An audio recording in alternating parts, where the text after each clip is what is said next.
Hello बच्चों, हम पढ़ रहे थे क्लास 8 का कंप्यूटर, जिसमें हमने ई सर्विस तक पढ़ लिया था। आज हम पढ़ेंगे रोबोटिक्स। रोबोटिक्स क्या है? रोबोटिक्स रोबोट बनाने तथा उनको उपयोग करने की एक वैज्ञानिक विधि है। रोबोट एक बनावटी मानव होता है जो मानव की तरह ही कार्य करता है। रोबोट क्या होता है? एक बनावटी मानव होता है, मतलब बनाया गया मानव, या इसको अपन कृत्रिम मानव भी बोल सकते हैं, जो मानव की तरह ही कार्य करता है और उन सभी मुश्किल कार्यों को भी करता है जिनमें मानव को खतरा होता है। उदाहरण के लिए देखिए आप, वे उद्योग जहाँ पर विनाशकारी रसायनों व गैसों का उपयोग होता है, वहाँ रोबोट का उपयोग मशीनों पर नियंत्रण रखने तथा मानव की तरह कार्य करने के लिए किया जाता है। उसके बाद देखिए कंप्यूटर नियंत्रित कार, कंप्यूटर कंट्रोल्ड कार। ठीक है, अब कार उद्योग इस प्रकार की कार बनाने का प्रयत्न कर रहा है जिसे बिना ड्राइवर के रिमोट द्वारा नियंत्रित किया जा सके। ऐसी कारों में केवल जाने के लिए निर्देश देने होंगे और यह सड़क के उस मानचित्र पर कार्य करना आरंभ कर देगी जो कंप्यूटर में पहले से ही संरक्षित है। इसमें यातायात के नियमों का पालन करने की भी क्षमता होती है तथा यह सड़क पर चलती हुई वस्तुओं का भी अनुभव कर सकेगी तथा इसे कंप्यूटर द्वारा नियंत्रित किया जाएगा, बिल्कुल एक प्रशिक्षित ड्राइवर की तरह।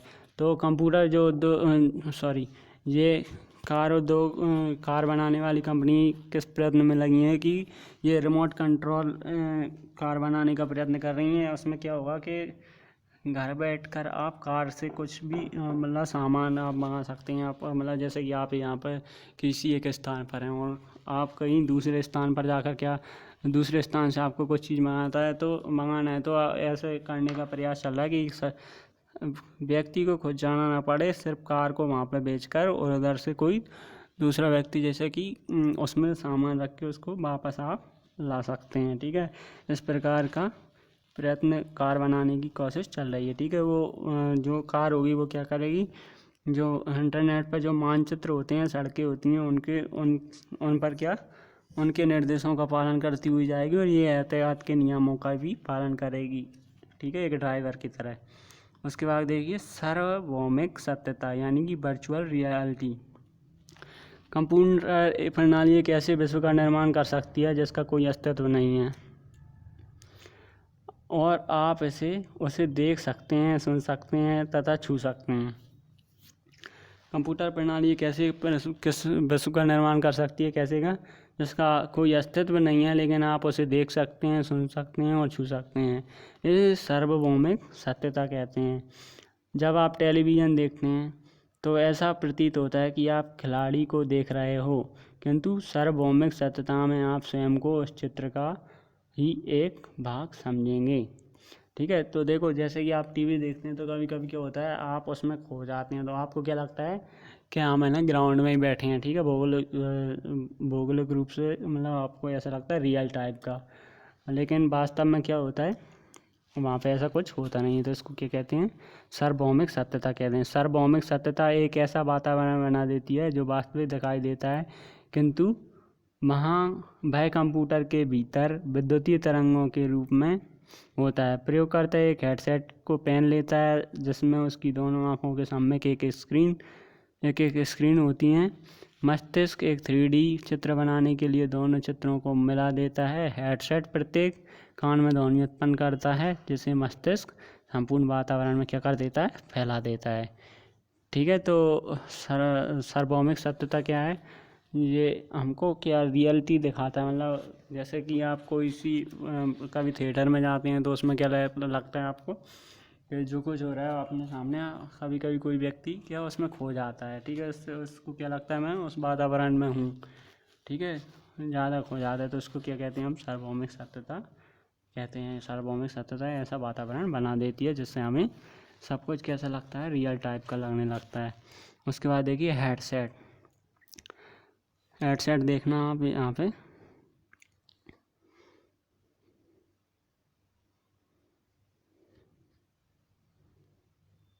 हेडसेट देखेंगे, हेडसेट में आप देखेंगे सार्वभौमिक सत्यता का अध्ययन करने के लिए आपको प्रत्येक आँख के सम्मुख स्क्रीन दिखाने वाला हेडसेट पहनना होता है।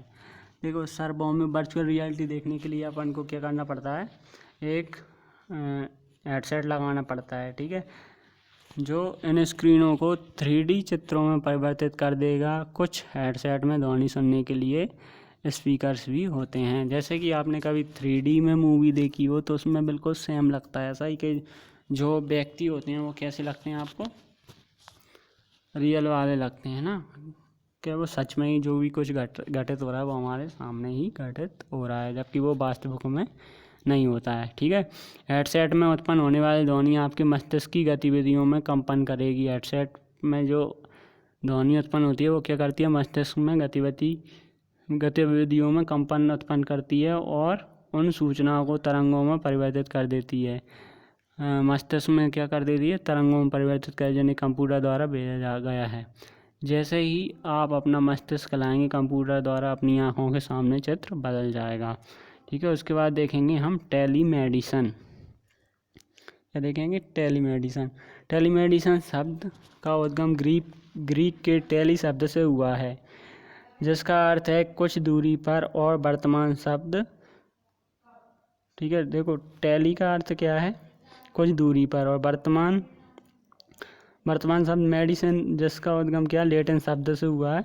उसका लेटिन शब्द किससे, मेडरी से हुआ है, जिसका अर्थ क्या है, स्वस्थ होना। तो टेलीमेडिसन एक प्रक्रिया है जिसमें दूरसंचार तथा सूचना पद्धति द्वारा रोगी का उपचार किया जाता है। टेलीमेडिसन क्या है, जिसमें दूरसंचार तथा मतलब दूरसंचार संपर्क के द्वारा या कॉन्टैक्ट करके या फ़ोन के द्वारा या वीडियो कॉल के द्वारा क्या किया जाता है, सूचना पद्धति रोगी का उपचार किया जाता है। इसमें इस बात पर ध्यान नहीं दिया जाता कि रोगी कहाँ है या संबंधित सूचना कहाँ स्थित है। मतलब इसमें इसका कोई महत्व नहीं है कि जो मरीज़ है या रोगी है वो कहाँ पे है, किस स्थान पर है, और डॉक्टर है वो किस स्थान पर है, या तो इसका कोई इसमें महत्व नहीं है। उदाहरण के लिए देखिए, यूएसए में किसी अस्पताल का विशेषज्ञ कुछ दूरी पर स्थित किसी नगर के रोगी का इलाज टेलीमेडिसिन चित्र द्वारा कर सकता है। इससे रोगी को कहीं पर यातायात द्वारा ले जाने की आवश्यकता नहीं पड़ती। इस प्रकार एक विशेषज्ञ रोगी का उपचार उसका निरीक्षण कर रहे किसी सामान्य व्यक्ति अथवा नर्स को कुछ जानकारियाँ देकर कर सकता है।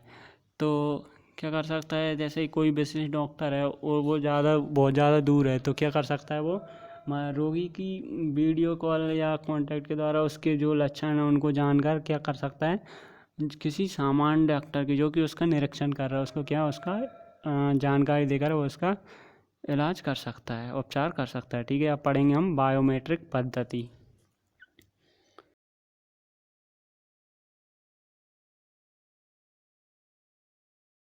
ठीक से तात्पर्य किसी जीवित व्यक्ति के क्रियाशील अंगों का पता लगाने से। बायोमेट्रिक पद्धति से क्या, किसी जीवित व्यक्ति के अंगों का पता लगाया जाता है। यह भौतिकी गुणों जैसे अंगुलियां, हाथ पैर, चेहरा, आँखों, कान, दांत, नसों, आवाज़ आदि द्वारा ज्ञात किया जाता है। बायोमेट्रिक पद्धति किस किस के द्वारा ज्ञात की जाती है, अंगुलियों, हाथ पैर, चेहरा, आँखें, कान, दांत, नसों तथा आवाज़ के द्वारा बायोमेट्रिक पद्धति क्या करती है, पहचान करती है। बायोमेट्रिक क्रिया किसी व्यक्ति की जानकारी प्राप्त करने की स्वचालित पद्धति है। बायोमेट्रिक प्रक्रिया क्या है, किसी व्यक्ति की जानकारी को प्राप्त करने की ऑटोमेटिक पद्धति है, मतलब स्वचालित पद्धति है, वह स्वयं ही कार्य करती है। जैसे आँखों की पहचान करना, हाथ की बनावट, उंगलियों को पहचानना, चेहरे तथा ध्वनि को पहचानना आदि। उदाहरण के लिए एक कमरे में सब तभी प्रवेश कर सकता है जब उसके दाएं हाथ की आकृति अथवा ध्वनि उसके द्वारा कंप्यूटर में संरक्षित किए गए विवरण से मिल नहीं जाती, अतः सही व्यक्ति के अतिरिक्त अन्य कोई व्यक्ति प्रवेश नहीं कर सकता, ठीक है। तो जैसा कि आपने मूवी में भी देखा होगा कि कोई सा भी यहाँ पे लॉक लगे रहते हैं, गेट बंद रहता है, तो या किसी हम कमरे में तभी जा पाते हैं वहाँ पे जब हमको अंगूठा लगाना रहता है या उसमें कोडिंग दी रहती है आँखों का, जैसा कि आप मोबाइल में भी यूज करते हैं। फिंगरप्रिंट का जो यूज होता है वो बायोमेट्रिक टेक्नोलॉजी के अंतर्गत आता है, या फेस लॉक जो होता है वो बायोमेट्रिक टेक्नोलॉजी के अंतर्गत आता है। संक्षेप में देखेंगे, इंटरनेट ने संचार को आधुनिक प्रणाली के माध्यम से तीव्र और सस्ता बना दिया है। वर्तमान में मोबाइल फ़ोन का प्रयोग संचार के अतिरिक्त संदेशों के आदान प्रदान, गणना और टेलीफोन डायरी और इंटरनेट के माध्यम से अनेक कार्यों को करने में किया जाता है। इंफ्रारेड संचार एक प्रसिद्ध बेतार पद्धति है। जीपीआरएस बिना ध्वनि की एक नई सेवा है जो आंकड़ों के आदान प्रदान हेतु मोबाइल को इंटरनेट से जोड़ती है। वाईफाई तेज गति से बेतार द्वारा कार्य करने की एक क्रिया है। ब्लूटूथ के द्वारा हम कम दूरी पर आंकड़ों का आदान प्रदान कर सकते हैं। रोबोट एक बनावटी मानव है जो बिल्कुल वास्तविक मानव की तरह क्या करता है, कार्य करता है। अब हम इसकी एक्सरसाइज देखेंगे, ठीक है। अभ्यास प्रश्न पहला देखते हैं हम। सही विकल्प पर क्या लगाना है, सही का निशान लगाना है, टिक द करेक्ट ऑप्शन। तो एसएमएस का फुल फॉर्म क्या होता है बच्चों? एसएमएस का फुल फॉर्म होता है इंग्लिश में शॉर्ट मैसेज सर्विस, जिसको हम ये हो जाएगा क्या, शॉर्ट मोबाइल संदेश, ठीक है। तो फर्स्ट वाले का आंसर क्या है, शॉर्ट मोबाइल संदेश। उसके बाद देखते हैं सेकंड वाला IRDA। IRDA का फुल फॉर्म क्या होता है? IRDA का फुल फॉर्म होता है इंफ्रारेड डाटा एक्सेस पार्ट। तो इसका सवाल आंसर हो जाएगा। उसके बाद थर्ड देखना, थर्ड है GPRS का पूरा नाम। GPRS का पूरा नाम जैसा कि हमने अभी पढ़ा था क्या होता है, जनरल पैकेट रेडियो सर्विस, ठीक है। उसके बाद देखिए वाईफाई का पूरा नाम। वाईफाई का पूरा नाम क्या होता है, वायरलेस फिडेलिटी। उसके बाद ई कॉमर्स का अर्थ क्या है, ई कॉमर्स से हम क्या कर सकते हैं, ऑनलाइन वस्तुओं को खरीद सकते हैं और बेच सकते हैं। तो क्या हो जाएगा, ऑनलाइन वस्तुओं को खरीदना व बेचना, ठीक है। अगला क्वेश्चन देखते हैं, रिक्त स्थान भरिए। तो रिक्त स्थान भरिए देखिए, इसमें रिमोट पद्धति में क्या होता है, रिमोट पद्धति में क्या होता है, इंफ्रारेड, क्या इंफ्रारेड किरणों का प्रयोग किया जाता है। रिमोट पद्धति में किसका प्रयोग किया जाता है, इंफ्रारेड पद्धति का प्रयोग किया जाता है। तो फर्स्ट वाला ये खालिस्तान है, फिलिंदा ब्लैंक, उसको देखिए। रिमोट पद्धति में खालिस्तान किरणों का प्रयोग संबंधित उपकरणों से संचार करने में किया जाता है। रिमोट पद्धति में किसका प्रयोग किया जाता है, इंफ्रारेड किरणों का। किसका किया जाता है, इंफ्रारेड किरणों का, ठीक है। तो पहले का क्या हो जाएगा, इंफ्रारेड किरणें, ठीक है। उसके बाद अगला देखिए, अगला क्या है, तेज गति से बेतार द्वारा संचार करने की प्रक्रिया है। तो अभी हमने पढ़ा था तेज गति से बेतार द्वारा संचार करने की प्रक्रिया क्या है, वो है हमारा वाईफाई, ठीक है। वाईफाई हो जाएगा इसका। उसके बाद अगला देखिए, एक प्रसिद्ध बेतार पद्धति है। तो एक प्रसिद्ध बेतार पद्धति क्या है, ब्लूटूथ। क्या है प्रसिद्ध बेतार पद्धति, ये थर्ड वाला जो हमारा फिलिंदा ब्लैंक है वो मिस्टेक से क्या हो गया है, मिस्टेक से ये गलत हो गया है। तो आप इसको ब्लूटूथ नहीं आएगा इसमें, इसमें क्या आ जाएगा, इसमें आपका आ जाएगा इंफ्रारेड संचार। क्या आएगा बच्चों, इंफ्रारेड संचार। थर्ड वाले में क्या आ जाएगा, इंफ्रारेड संचार। क्या आ जाएगा, इंफ्रारेड संचार, ठीक है। क्या आ जाएगा, इन थर्ड वाला फिलिंदा ब्लैंक उसमें आ जाएगा इंफ्रारेड संचार। इंफ्रारेड संचार एक क्या है, बेतार पद्धति है। इसमें ब्लूटूथ गलती से लिखा हुआ है, इसको आप काट देना, ठीक है। उसके बाद देखना फोर्थ वाला, वर्तमान समय में मोबाइल फ़ोन का प्रयोग संचार के अतिरिक्त क्या किया जाता है, MP3 म्यूजिक सुनने के लिए किया जाता है। तो फोर्थ वाले फिलिंदा ब्लैंक में क्या जाएगा, MP3 म्यूजिक। उसके बाद देखिए फिफ्थ वाला, बेतार द्वारा तेज गति से इंटरनेट पर कार्य करने की प्रक्रिया है। क्या है, हॉटस्पॉट। हॉटस्पॉट क्या है, बेतार द्वारा तेज गति से इंटरनेट पर कार्य करने की प्रक्रिया। तो फिफ्थ वाले फिलिंदा ब्लैंक में क्या जाएगा, हॉटस्पॉट। उसके बाद सिक्स देखिए, रोबोट बनाने व उनका उपयोग करने की वैज्ञानिक विधि है। तो अभी हमने पढ़ा था क्या है, रोबोट बनाने व उनका उपयोग करने की वैज्ञानिक विधि रोबोटिक्स। तो सिक्स वाले में क्या जाएगा, रोबोटिक्स, ठीक है। उसके बाद देखिए अब हमको अगले क्वेश्चन में क्या करना है, सत्य अथवा असत्य बताने हैं। निम्नलिखित कथनों के सत्य अथवा असत्य लिखिए। तो लैन को स्थापित करने के लिए वाईफाई पद्धति सुविधाजनक है, तो ये क्या है, अपना सत्य है। ठीक है, पहला क्या है, सत्य। उसके बाद देखिए, ब्लूटूथ के द्वारा हम कम दूरी पर आंकड़ों का आदान प्रदान कर सकते हैं, तो ये भी क्या है, सत्य। उसके बाद देखिए, ई बैंकिंग में इंटरनेट के द्वारा बैंक के लेन देन किए जाते हैं, ये भी क्या है, सत्य। उसके बाद देखिए, रोबोट एक वास्तविक मानव होता है, तो ये क्या हो जाएगा, सत्य। रोबोट क्या है, एक वास्तविक मानव की तरह कार्य जरूर करता है, लेकिन ये क्या होता है, बनावटी मानव होता है, तो ये असत्य हो जाएगा, फोर्थ वाला। उसके बाद देखिए, पांचवा, कंप्यूटर प्रणाली एक ऐसे विश्व का निर्माण कर सकती है जिसका कोई अस्तित्व नहीं है, तो ये क्या है, सत्य हो जाएगा अपना। उसके बाद देखिए, बायोमेट्रिक पद्धति से किसी जीवित व्यक्ति के मृत अंगों का पता लगाया जा सकता है। क्या क्या लिखा है इसमें, बायोमेट्रिक पद्धति से किसी जीवित व्यक्ति के मृत अंगों का पता लगाया जा, तो ये क्या हो जाएगा, असत्य हो जाएगा, क्योंकि बायोमेट्रिक पद्धति से किसी जीवित व्यक्ति के क्रियाशील अंगों का पता लगाया जा सकता है। ठीक है, उसके बाद फॉलोइंग, तो इंफ्रारेड क्या हो जाएगा, इंफ्रारेड क्या है, संचार की बेतार पद्धति है। ठीक है, उसके बाद देखिए, ब्लूटूथ ब्लूटूथ क्या है, कम दूरी पर आंकड़ों का आदान प्रदान करने वाली पद्धति। उसके बाद देखिए, जीपीआरएस क्या है, बिना ध्वनि की एक सर्विस है। ठीक है, उसके बाद देखिए, वाईफाई क्या है, तीव्र गति से बेतार द्वारा कार्य करता है। ठीक है, उसके बाद देखिए, ई बुक्स क्या है, डिजिटल रूप में बनाई गई इलेक्ट्रॉनिक किताब। रोबोटिक्स देखेंगे वाला, रोबोटिक्स क्या है, रोबोट बनाने की वैज्ञानिक विधि रोबोटिक्स है। चलो बच्चों, आगे देखते हैं हम अगला क्वेश्चन, अति लघु उत्तरीय प्रश्न। तो एसएमएस का पूरा नाम क्या होता है, शॉर्ट मैसेज सर्विस।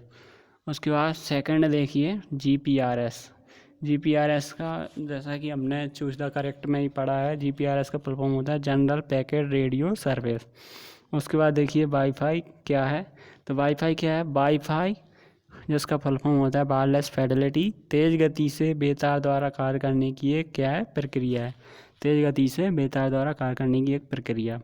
उसके बाद फोर्थ देखिए, तेज़ गति से इंटरनेट पर कार्य करने की पद्धति कौन सी है, तो तेज़ गति से इंटरनेट पर कार्य करने की पद्धति है हॉटस्पॉट, तो इसका क्या जाएगा, फोर्थ वाले का हॉटस्पॉट। उसके बाद देखिए, पांचवा, रोबोटिक्स क्या है, तो रोबोटिक्स रोबोट बनाने तथा उनका उपयोग करने की क्या है, वैज्ञानिक विधि है। क्या है, पद्धति है या विधि है।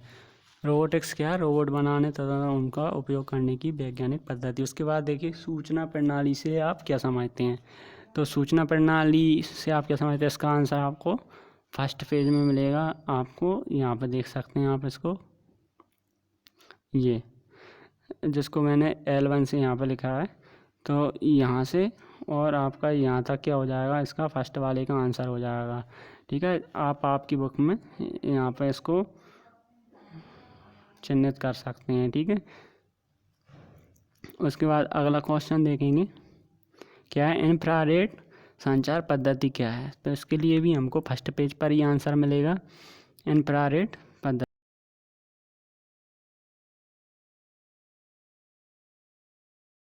जैसे दूसरा। तो आप इंफ्रारेड यहाँ से लेकर और आपको यहाँ तक क्या है, इसका आंसर हो जाएगा इंफ्रारेड संचार पद्धति का। उसके बाद थर्ड देखेंगे, थर्ड क्वेश्चन क्या है, मोबाइल कनेक्टिविटी से आप क्या समझते हैं, तो मोबाइल कनेक्टिविटी भी आपको सेकंड पेज पे मिल जाएगी। पेज नंबर मैं आपको बता देता हूँ, पेज नंबर यहाँ पे 4 है, पेज नंबर पे 4 पे आपको ये L3 से जिसको मैंने दर्शाया, तो मोबाइल कनेक्टिविटी आप क्वेश्चन का आंसर देख सकते हैं। उसके बाद फोर्थ वाला देखेंगे, ब्लूटूथ से आप क्या समझते हैं, तो ब्लूटूथ के लिए आपको ब्लूटूथ जो आप हमने पढ़ा था उसको देखेंगे। तो ब्लूटूथ के लिए आप जिसको मैंने L4 से दर्शाया है, आप यहाँ से यहाँ तक इसको ब्लूटूथ को लिख सकते हैं आंसर में, फोर्थ आंसर। उसके बाद पांचवा देखेंगे, बायोमेट्रिक पद्धति क्या है, तो बायोमेट्रिक पद्धति जो कि पेज नंबर कितने पे है, 6